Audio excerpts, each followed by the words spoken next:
Assalamualaikum warahmatullahi wabarakatuh.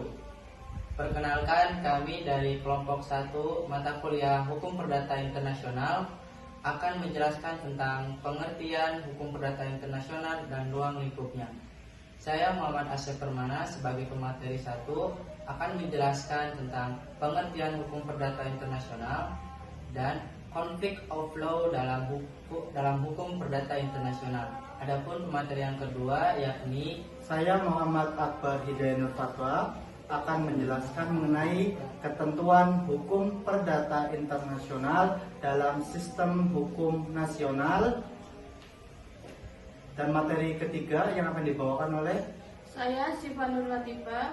Saya di sini ingin menjelaskan tentang ruang lingkup hukum perdata internasional, hukum substantif. Simak penjelasan dari kami.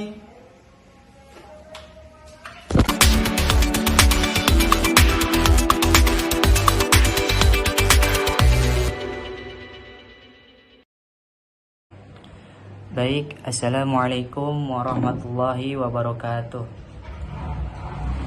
Alhamdulillahirrabbilalamin. Rabbi shrah li sadri wa yassir li amri wa hlul 'uqdatam min lisani yafqahu qawli. Ya Fattah, ya Fattah, ya Fattah. Pertama-tama, marilah kita selalu bersyukur kepada Allah Subhanahu wa taala karena sampai sekarang kita masih diberi kesehatan jasmani dan rohani, dan semoga terus dilancarkan segala urusan kita. Dan tak lupa juga semoga sholawat serta salam kita tercurahkan selalu kepada baginda alam yakni Nabi Muhammad SAW. Kepada yang terhormat Bapak Irfan Khairul Umam SHI LLM sebagai pengampu dosen mata kuliah Hukum Perdata Internasional yang telah memberikan tugas kepada kami sebagai kelompok 1 untuk memaparkan atau mempresentasikan materi kelompok kami. Dari kelompok kami itu, di sini kami akan menjelaskan tentang pengertian hukum perdata internasional. Dalam kelompok kami itu ada 3 orang, yaitu saya sendiri Muhammad Asep Permana, rekan saya Muhammad Akbar Nur Fatwa, Muhammad Akbar Hidayat Nur Fatwa, dan yang ketiga ada Syifa Nur Latifah. Pada kesempatan ini kami akan membahas pokok bahasan dari kelompok kami itu ada pengertian hukum perdata internasional, ada hukum perdata internasional dan conflict of law. Yang ketiga ada ketentuan hukum perdata internasional dalam sistem hukum nasional, dan yang terakhir ada ruang lingkup hukum perdata internasional.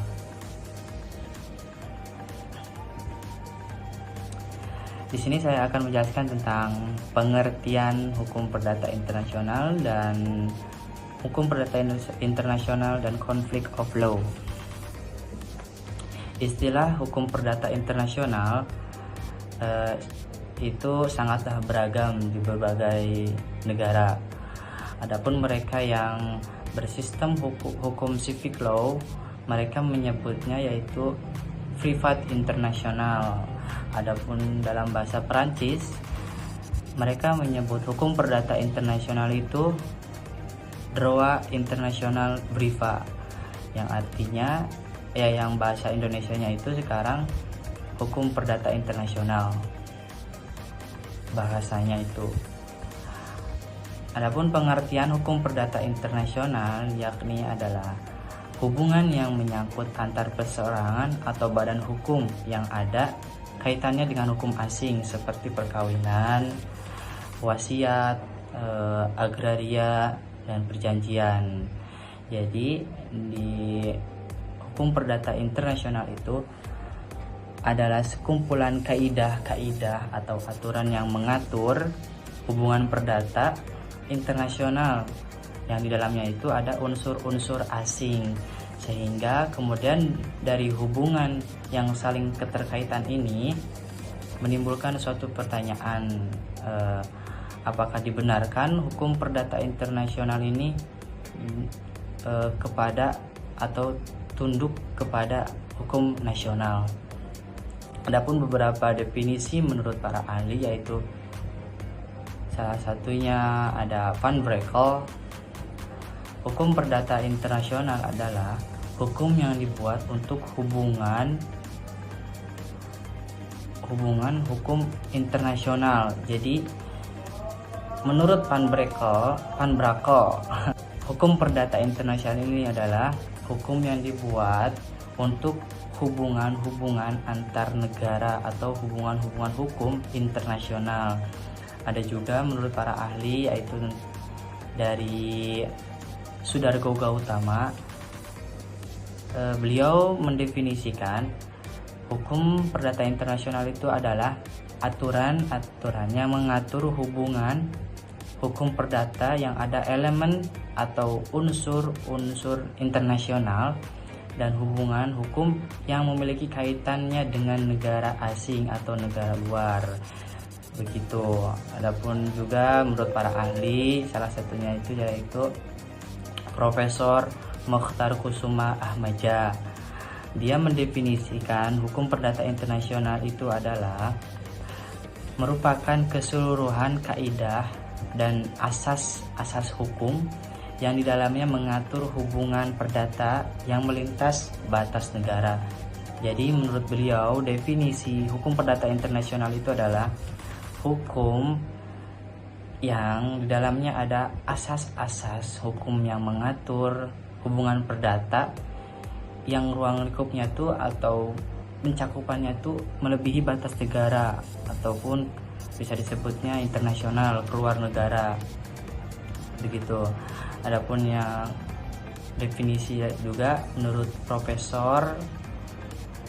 menurut para ahli Grevison, hukum perdata internasional adalah hukum yang berkaitan dengan perkara yang di dalamnya mengandung fakta yang relevan. Jadi menurut Grevison ini adalah hukum-hukum perdata internasional itu yang di dalamnya itu harus ada perkara atau sesuatu yang berkaitan yang mengandung fakta relevan berkaitan dengan negara asing, seperti itu. Sehingga bisa disimpulkan menurut definisi-definisi tadi dari seluruh para ahli, bahwasanya kita bisa memahami bahwa HPI itu atau hukum perdata internasional itu adalah sekumpulan kaidah asas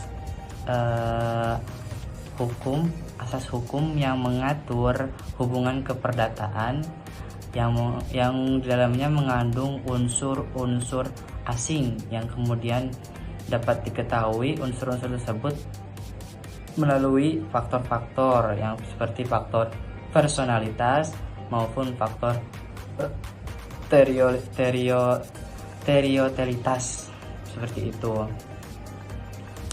Adapun yang selanjutnya di sini poin B tentang hukum perdata internasional dan conflict of law. Begitu. Di negara-negara yang menganut tradisi common law system seperti negara Inggris, negara Amerika, negara Kanada, Australia, Singapura, Malaysia, dan India dan sebagainya, mereka menggunakan hukum perdata internasional ini untuk menyelesaikan atau mereka menggunakan conflict of law, di mana bidang ini pada dasarnya berusaha menyelesaikan persoalan-persoalan hukum yang menyangkut adanya konflik atau collision antara perbenturan dua atau lebih dari pihak tersebut. Istilah conflict of law dalam bahasa Indonesia selain dipandang dengan hukum perdata internasional, juga dipandang dengan hukum perselisihan atau conflict of law. Istilah hukum perselisihan menimbulkan kritik antara lain yaitu yang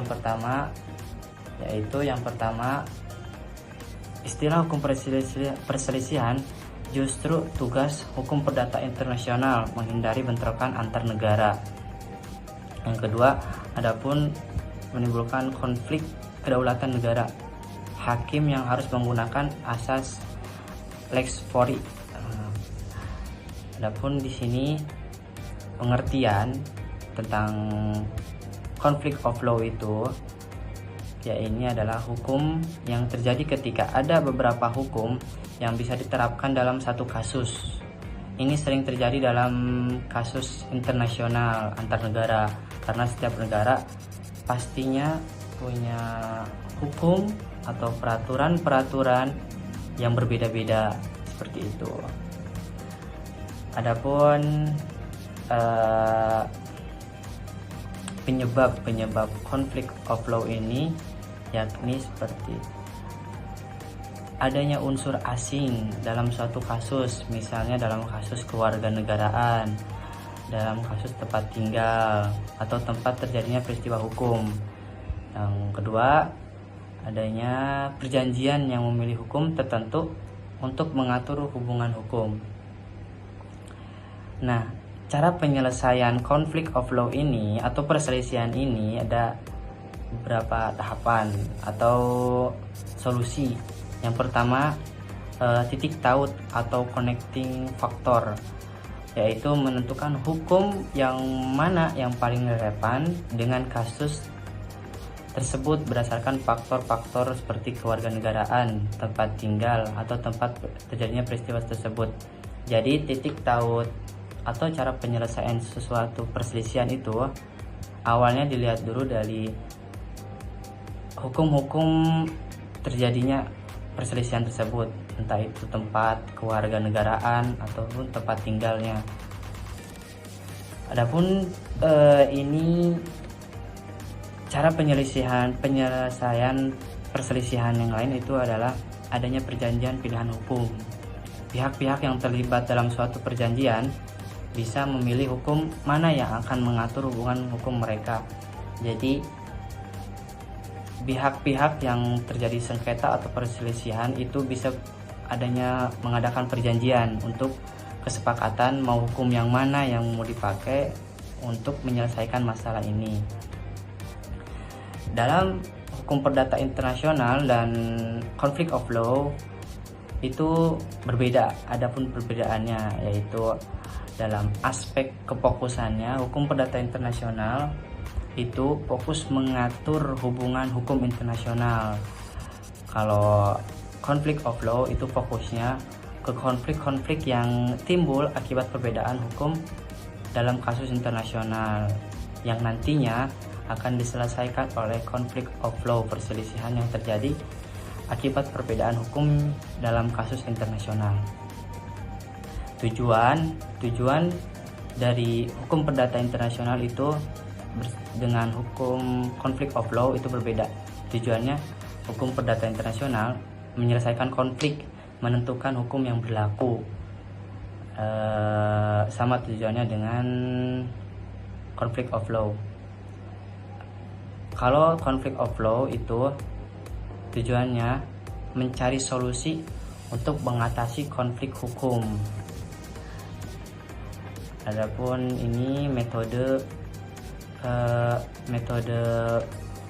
penyelesaian atau metode yang digunakan dalam hukum perdata internasional itu menggunakan titik taut, perjanjian pilihan hukum, dan prinsip-prinsip umum hukum perdata internasional. Kalau metode conflict of law itu menganalisis fakta-fakta kasus dan memilih hukum yang paling relevan di kalangan itu tersebut. Mungkin terakhir, kesimpulan dari materi yang saya sampaikan itu hukum perdata internasional adalah cabang hukum yang sangat penting dalam dunia yang sekarang itu semakin maju, semakin berkembang di era globalisasi terutama. Maka hukum ini penting dipelajari atau dipahami karena bisa membantu kita memahami dan menyelesaikan masalah-masalah hukum yang kompleks yang timbul dalam transaksi lintas negara atau hukum-hukum yang ada kaitannya dengan negara luar. Mungkin segitu materi yang saya sampaikan. Selanjutnya akan diteruskan atau dilanjutkan oleh pemateri yang kedua, yaitu ada Akbar, dan nanti seterusnya ada Syifa Nur Latifah. Sekian dari saya. Oke, saya ucapkan terima kasih kepada teman saya, Saudara Asep, yang telah menjelaskan tentang pengertian hukum perdata internasional dan juga pendapat ahli yang pakar dalam bidangnya. Oke. Selanjutnya yaitu saya akan menjelaskan mengenai ketentuan hukum perdata internasional dalam sistem hukum nasional. Di dalam buku hukum atau dasar-dasar hukum perdata internasional yang ditulis oleh Ari Purwadi menjelaskan bahwa secara umum hukum perdata internasional itu tidak ada kodifikasi, tidak ada buku khusus yang mengatur tentang hukum perdata internasional. Akan tetapi hukum perdata internasional yang berlaku di Indonesia itu menggunakan hukum positif yang juga berlaku nasional. Salah satunya adalah yang pertama, hukum perdata internasional itu bersumber dari BW. Kita ketahui bersama bahwa Bruegelisch Wetboek atau hukum warisan Belanda itu adalah hukum yang berlaku di Indonesia, seperti itu. Jadi setiap ketentuan yang ada dalam HPI, setiap ketentuan yang ada dalam BW juga termasuk ketentuan di dalam HPI. Begitu. Selanjutnya, setelah pasca kemerdekaan, dari BW itu dirubah menjadi KUH Perdata, Kitab Undang-Undang Hukum Perdata, yang di dalamnya mengatur tentang hubungan antara manusia dengan manusia, manusia dan lembaga hukum. Nah, HPI ini dasarnya juga bisa diambil dari KUH Perdata, seperti itu. Selanjutnya, hukum perdata internasional yang berlaku di Indonesia juga diambil dari undang-undang.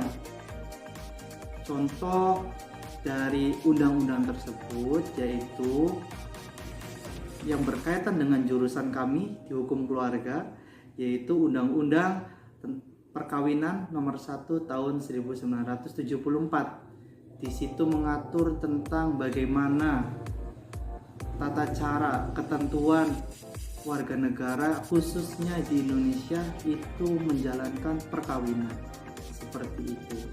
Lalu selanjutnya, hukum perdata internasional juga bersumber pada Undang-Undang Pokok Agraria, di mana Undang-Undang Pokok Agraria ini mengatur tentang kepemilikan tanah, pemanfaatan tanah, dan sebagainya.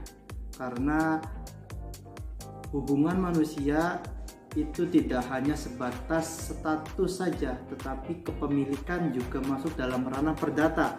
Maka dari itu, Undang-Undang Pokok Agraria menjadi salah satu dasar dari hukum perdata internasional yang mengatur tentang kepemilikan tanah, pemanfaatan tanah, seperti itu. Lalu yang terakhir, hukum perdata internasional, itu bersumber pada KHI melalui Inpres nomor 1 tahun 1991 tentang kompilasi hukum Islam. Karena masyarakat di Indonesia mayoritas adalah agama Islam, maka di dalam hal perdata pun mengatur tentang bagaimana umat Islam diatur segalanya. Di dalam KHI itu diatur yang pertama tentang perkawinan, yang kedua tentang pewarisan, yang ketiga tentang status anak atau yang menyangkut itu perceraian, dan yang keempat itu ada wakaf. Begitu. Indonesia adalah negara yang luas dan mayoritas Islam, maka KHI kompilasi hukum Islam itu menjadi salah satu hukum perundang-undangan khususnya perdata yang mengatur untuk bagian umat Islam. Di dalam pelaksanaannya, hukum perdata internasional khususnya di Indonesia yaitu penerapan hukum-hukum perdata yang berkaitan dengan kelima tadi, yaitu tentang yang berkaitan dengan KUH Perdata, yang kedua berkaitan dengan undang-undang, tadi contohnya adalah undang-undang perkawinan nomor 1 tahun 1974, yang selanjutnya yaitu tentang undang-undang pokok agraria yang mengatur tentang kepemilikan tanah dan sebagainya, dan yang terakhir yaitu KHI kompilasi hukum Islam, yang dimana karena mayoritas masyarakat Indonesia adalah beragama Islam, maka keperdataan Islamnya juga dimasukkan dalam ranah perdata internasional. Selanjutnya yaitu ada beberapa ketentuan, ada 3 ketentuan pokok hukum perdata internasional.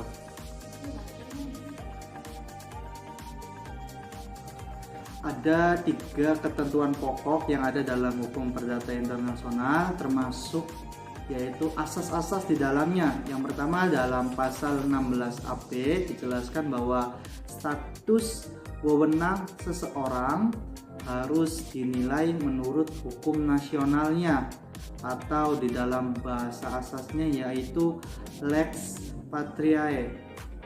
Seperti itu. Jadi kewewenangan atau hak seseorang itu harus dinilai menurut hukum nasionalnya, menurut asal di mana dia berada. Seperti itu kurang lebih. Selanjutnya yaitu pasal 17 AB mengenai benda tetap harus dinilai menurut hukum dari negara atau tempat di mana benda tetap itu terletak, atau di dalam bahasa asasnya yaitu asas lex recitae, yang dimana benda tadi kan perseorangan, kali ini yaitu benda juga sama dinilai dari asal negara atau tempat benda tersebut berada. Selanjutnya yang ketiga yaitu pasal 18 AB, bentuk tindakan hukum dinilai menurut hukum di mana tindakan itu dilakukan, atau dalam bahasa asasnya itu adalah locus regit actum, di mana jika seseorang melakukan pelanggaran dalam hal perdata walaupun tidak berada di negaranya sendiri, maka dia berbuat di mana negara itu, tempat itu dia berbuat kesalahan atau terjadi pelanggaran, maka dia harus mengikuti hukum yang ada di negara tersebut. Mungkin itu saja penjelasan mengenai tadi ketentuan hukum perdata internasional dalam sistem hukum nasional. Selanjutnya yaitu adalah penjelasan mengenai ruang lingkup hukum perdata internasional yang akan dijelaskan oleh Saudari Syifa. Silakan Saudari Syifa untuk menjelaskan ruang lingkup hukum perdata internasional. Assalamualaikum warahmatullahi wabarakatuh. Halo, perkenalkan nama saya Syifa Nur Latifah. Saya di sini ingin menjelaskan tentang ruang lingkup hukum perdata internasional. Hukum perdata internasional terdiri dari 4 hukum. Yang pertama, hukum substantif. Yang kedua, hukum harta kekayaan. Yang ketiga, hukum keluarga. Dan yang keempat, hukum waris. Hukum substantif itu Aturan yang mengatur hak dan kewajiban setiap individu dalam masyarakat. Dalam hukum ini yang menentukan apa yang boleh dan apa yang tidak boleh dilakukan. Berbeda dengan hukum acara. Kalau hukum acara itu yang mengatur jalannya sesuai dengan prosedur hukum, sedangkan hukum substantif itu yang menyentuh perkara itu sendiri. Contohnya, semisal dalam kasus pencurian. Nah, hukum substantif ini yang menentukan apa unsur-unsur dari tindak pidana pencurian tersebut. Karena kan mengambil barang milik orang lain. Sedangkan hukum acara tuh yang mengatur bagaimana proses penyelidikan, penuntutan, dan persidangan dilakukan. Hukum substantif itu meliput hukum pribadi kayak status personal, domisili, kewarganegaraan, dan badan hukum. Yang kedua ada hukum harta kekayaan. Hukum harta kekayaan yaitu cabang hukum yang mengatur segala hal yang berkaitan dengan hak milik atas satu benda atau objek tertentu.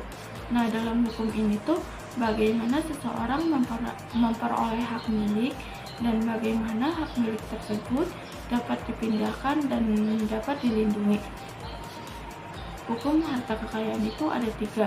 Yang pertama ada hukum kekayaan material, yaitu segala sesuatu yang berwujud yang dapat bisa dimiliki oleh individu atau kelompok. Nah, dalam sederhananya tuh benda yang dapat kita miliki, kita sentuh dan kita lihat.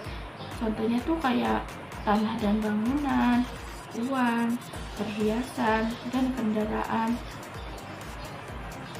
Terus yang kedua ada hukum kekayaan imaterial. Hukum kekayaan imaterial itu yang mengatur hak-hak atas kekayaan yang tidak berwujud. Intinya kebalikan dari hukum material tersebut. Kan kalau hukum material itu benda yang dapat kita lihat dan kita sentuh. Nah, kalau hukum imaterial itu hak-hak yang tidak bisa kami sentuh kayak hak cipta, hak paten, terus merek dagang gitu contohnya. Selanjutnya ada perikatan. Perikatan itu hubungan hukum yang terjadi antara 2 orang atau lebih.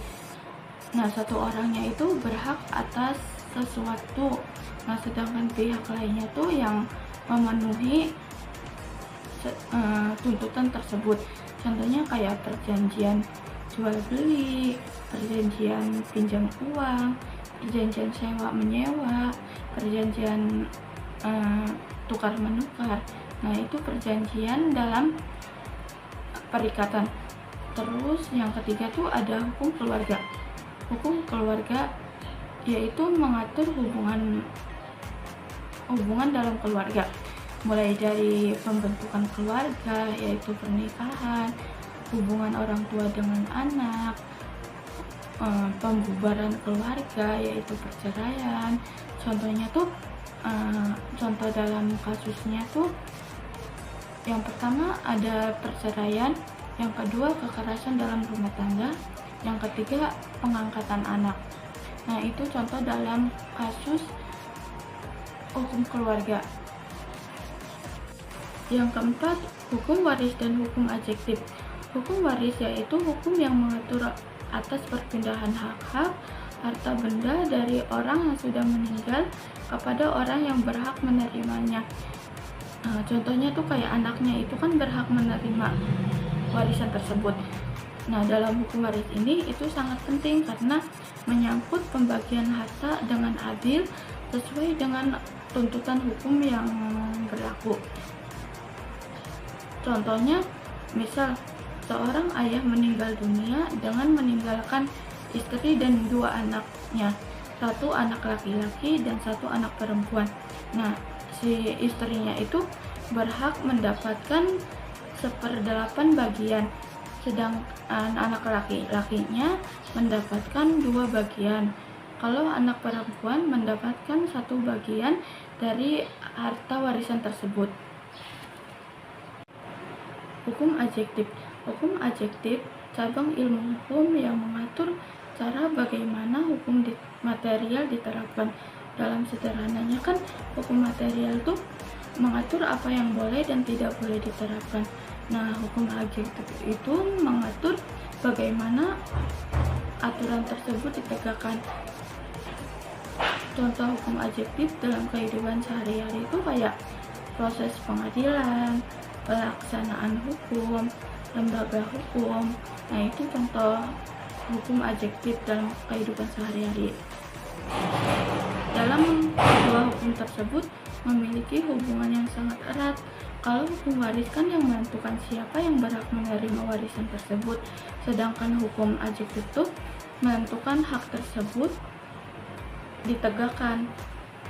Nah, itu dari kedua hukum tersebut sama-sama memiliki hubungan yang erat gitu. Sekian presentasi dari saya. Wassalamualaikum warahmatullahi wabarakatuh.